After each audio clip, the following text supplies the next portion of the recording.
Fikih itu adalah pengetahuan kita terhadap hukum yang dalilnya itu menggunakan usaha pemahaman manusia.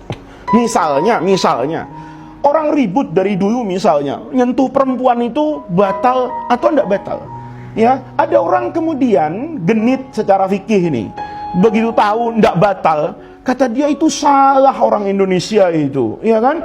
Kok yang namanya megang perempuan batal? Karena kita rata-rata bermadzhab Imam Asy-Syafi'i. Maka kemudian kita mengatakan bahwa bersentuhan dengan perempuan itu wudhunya menjadi apa itu? Batal. Sementara ketika dia sekolah tinggi misalnya, dia sekolahnya misalnya ke Irak. Di Baghdad banyak mazhabnya Imam Abu Hanifah, profesornya bermazhab Hanafi. Kuliah syariahnya misalnya secara umum mengambil mazhabnya Imam Abu Hanifah yang mengatakan menyentuh perempuan tidak batal. Kemudian dengan semena-mena bilang, kita ikut Quran, jangan ikut kiai. Quran bilang tidak batal wudunya. Lah salah. Quran itu sebetulnya tidak menyatakan secara jelas megang perempuan, bersentuhan itu batal atau tidak batal. Ini nggak usah panjang-panjang lah, sekedar pengetahuan aja. Ayatnya sama. Au lamastumun nisa, panjang itu. Au lamastumun nisa. Kata Quran, kapan wudhu itu batal? Di antaranya, au lamastumun nisa. Kalau Anda lamasa yulamisu. Lamasa yulamisu itu dalam bahasa Arab artinya panjang loh. Makanya kalau orang ngaji fikih muamalat perdagangan, ya buka di Fathul Qorib ada, di Fathul Muin ada. Ada bai namanya bai'ul mulamasah. Dulu orang Arab jahiliyah itu bikin aturan itu, bai'ul mulamasah. Jadi barangnya itu tidak kelihatan, malam gelap. Nah, kita bayar dulu tuh, ya. Bayar misalnya 100.000. Barang apa yang kita beli, pokoknya nanti apa yang kamu pegang, ya itulah yang kamu beli. Atau matanya diapakan tuh, ditutup. Dulu waktu saya SD masih ada itu, ya. Sekarang kan anak SD sudah modern. Dulu saya SD itu, ya, di Kebayoran Baru itu banyak orang dagang di keluaran SD itu era 80-an itu mata kita ditutup tuh. Nanti kita suruh bayar. Waktu itu mungkin Rp25, Rp50. Nanti barang apa yang kita pegang, itulah yang kita beli. Ini nggak boleh secara fikih, ya, secara syariah. Itu namanya mulamasah. Jadi mulamasah memang interaksi memegang. Dari situ kemudian Imam Abu Hanifah memahami bahwa misalnya bahwa al-mulamasah itu sekedar menyentuh itu enggak membatalkan wudhu. Karena lamasa yulamisu dalam Al-Quran maknanya kata Imam Abu Hanifah makna majazi persetubuhan. Selama tidak bersetubuh maka tidak batal apanya itu? Wudhunya. Dalilnya Imam Abu Hanifah apa? Hadis Ummul Mukminin juga Aisyah yang menjelaskan ayat tadi. Kata Ummul Mukminin Aisyah, iftaqattu Rasulullah sallallahu alaihi wasallam dzata lailatin. Saya satu malam itu pernah kehilangan Rasulullah. Jadi beliau tidur bareng dengan Nabi, tahu-tahu malam itu tangannya gini-gini kok Rasulullahnya tidak ada. Nah, ini timbul pikiran jangan-jangan pindah ke kamar yang lain.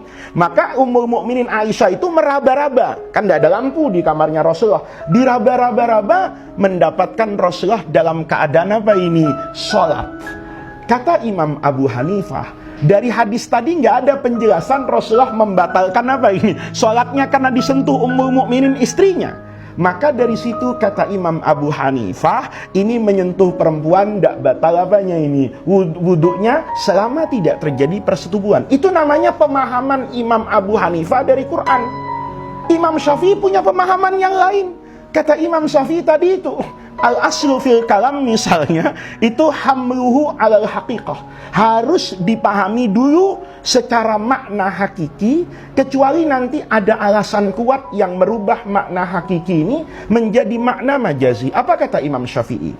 Qiraah Imam Hamzah Az-Zayyat, di antara qiraah sab'ah itu, ya, itu memang 6 qurra, 6 qiraatnya, itu dibaca panjang. Au lamastumun nisa. Tapi Imam Hamzah Az-Zayyat ini membaca pendek. Au lamastum. Kalau tidak ada alifnya, kata Imam Syafi'i, al-lamsu itu ya mutlaqul lamsi. Sekedar bersentuhan. Mau bersentuhan kulit tangan, kaki, asal bersentuhan, itu membatalkan apa itu? Wudhu. Pertanyaannya, gimana dengan hadis Aisyah tadi? Kata Imam Syafi'i, ada kemungkinan Aisyah itu menyentuh Nabi menggunakan hail. Mungkin yang disentuh Aisyah bajunya. Kayak saya cari istri saya, kayak Anda nepuk teman Anda, bisa jadi yang ditepuk kan pakai apa ini? Baju. Lah, kalau ada hailnya kan tidak batal apanya? Wudunya. Ini kalau mau diperdebatkan sampai tarawih tidak selesai pengajian ini. Artinya apa? Itu namanya al-fiqhu, itu namanya al-fahmu. Pemahaman Imam Syafi'i ke kanan, pemahaman Imam Abu Hanifah ke kiri, nanti pemahaman Imam Malik beda lagi. Kata Imam Malik, ayatnya itu al-lamsu, mulamasah.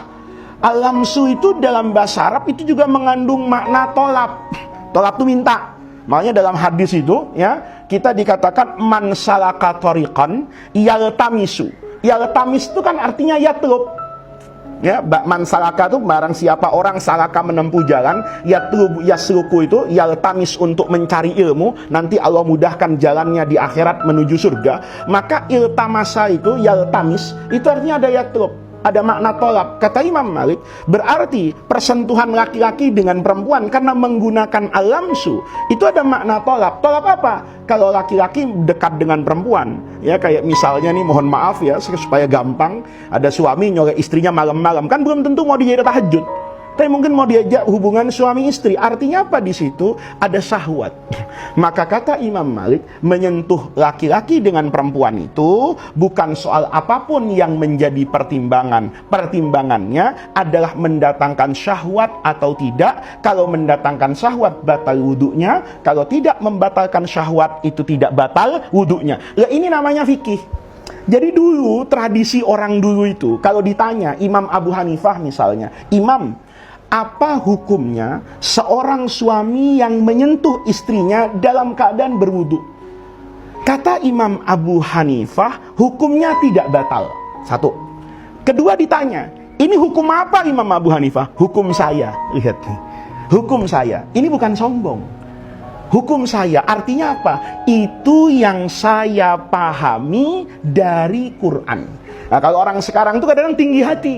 Ini hukum apa? Hukum Quran. Kamu nggak ikut saya berarti menentang Quran. Wah, udah ribut itu nanti. Kenapa? Seolah-olah orang yang tidak berkesesuaian pemahaman dengan saya itu sama dengan orang yang tidak sepaham dengan Islam, tidak sepaham dengan Quran. Makanya guru saya itu sering bilang, fikih itu luas, yang sempit itu hati kita. Fikih itu luas, mau dicari gimana pun dari masa sahabat. Itu mereka biasa kok berbeda pandangan pada berbagai macam hukum. Yang hukum ini memang basis utamanya adalah pemahaman seorang alim, interpretasi dari Quran dan hadis yang dipahami oleh orang itu.